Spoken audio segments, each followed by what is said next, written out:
He was a man who rose from the ranks of a colonial soldier to rule over one of Africa's richest lands, yet left it broken and scarred.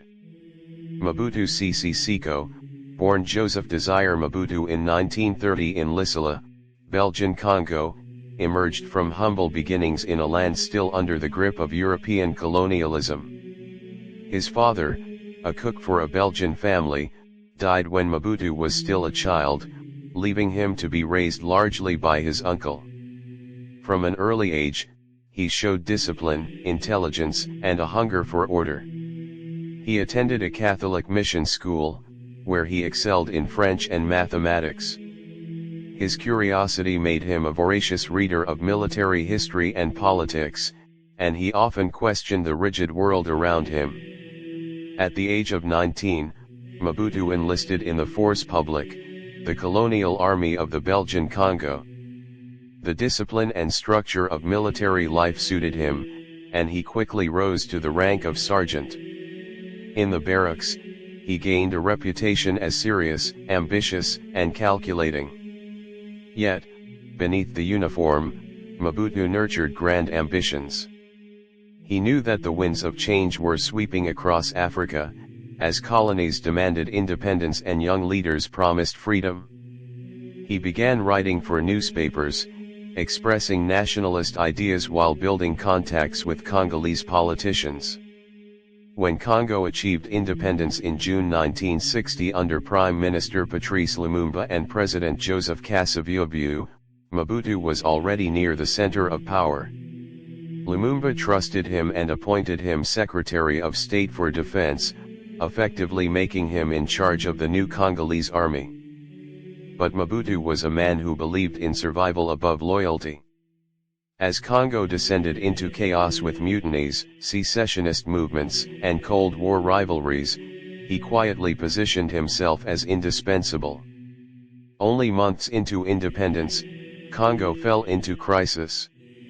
Lumumba turned to the Soviet Union for help, alarming the United States and Belgium.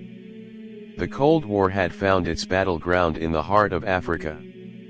With American and European backing, Mobutu orchestrated a coup in September 1960, arresting Lumumba and eventually overseeing his transfer to Katanga, where Lumumba was brutally executed.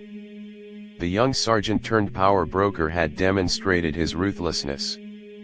For Washington, he was a reliable partner against communism. For Congo, he was a man who would rise above all rivals.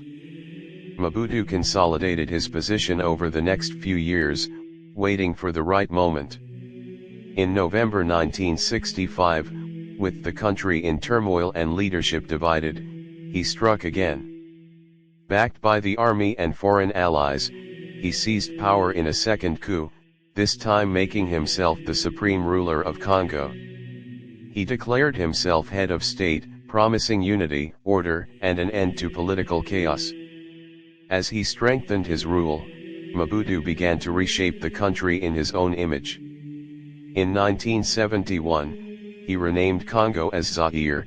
Part of his authenticity campaign meant to rid the nation of colonial influence. European names, clothing, and customs were to be abandoned in favor of African identity.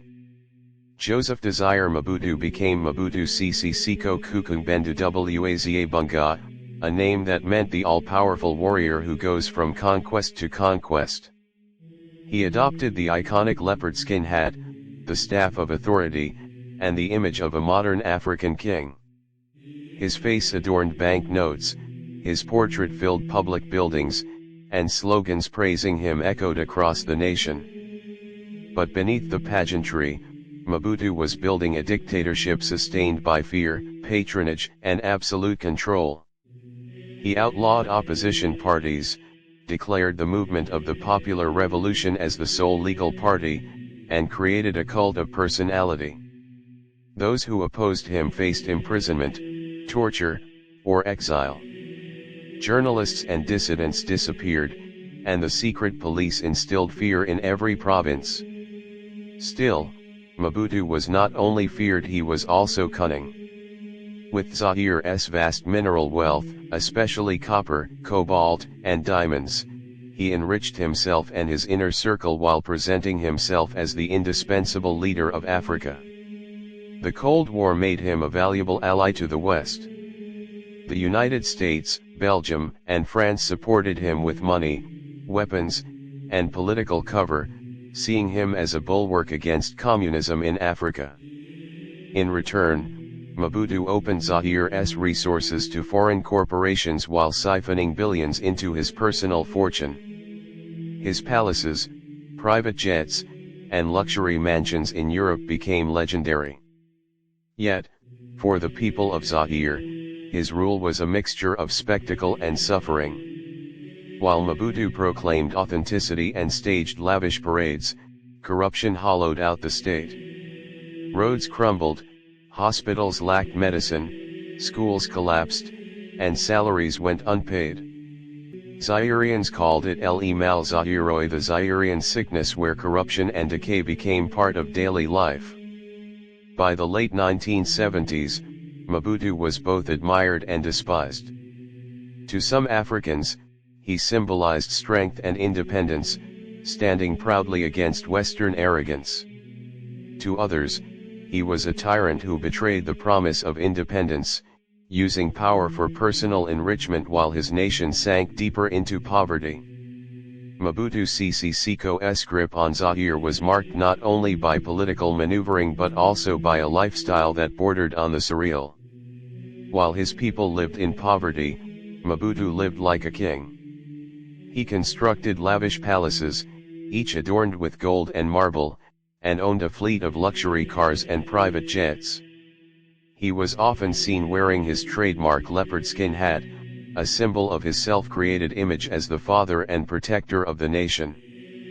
He cultivated a cult of personality so vast that his portraits were placed in every office, every classroom, and even on currency. He demanded that citizens refer to him as the guide of the nation, and he renamed the country from the Congo to Zaire as part of his campaign of authenticity, which sought to erase colonial influence but instead strengthened his absolute control.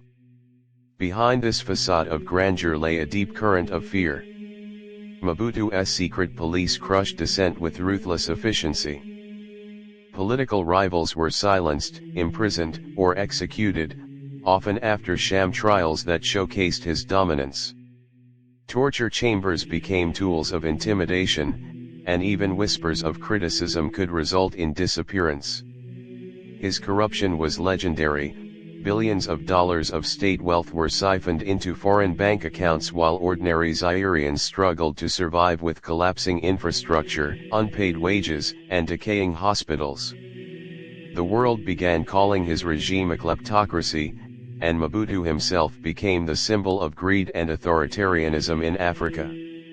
Yet Mobutu remained a key ally of the West during the Cold War. The United States, France, and Belgium supported him as a bulwark against communism, providing him with aid and military backing despite his brutality. Mobutu knew how to play international politics, presenting himself as a necessary evil in the global struggle, and for decades it worked. But when the Cold War ended, his usefulness diminished. Without Western protection, his regime's decay could no longer be hidden. Opposition forces grew louder, and the state began to collapse under corruption and economic ruin. The 1990s brought the final act of Mobutu's rule. Civil war erupted, fueled by regional tensions and foreign involvement. Rebels, supported by neighboring countries, advanced toward the capital, and Mobutu's once loyal army crumbled. In 1997, after more than 3 decades in power, he fled the country as Laurent Desire Kabila's forces marched into Kinshasa. The man who had once declared himself the eternal leader died in exile in Morocco, a broken figure watching his empire of wealth and fear dissolve into chaos. Mobutu Sese Seko's legacy remains one of stark contradictions. He rose as a soldier promising unity and pride but ended as one of the world's most infamous dictators, remembered for his corruption, his cruelty, and his excesses. To some, he was a skilled manipulator who mastered global politics, to others, he was the embodiment of betrayal, a leader who stole from his own people while preaching nationalism. His story is a warning of how unchecked power can turn a nation into a prison and a ruler into a tyrant cloaked in extravagance.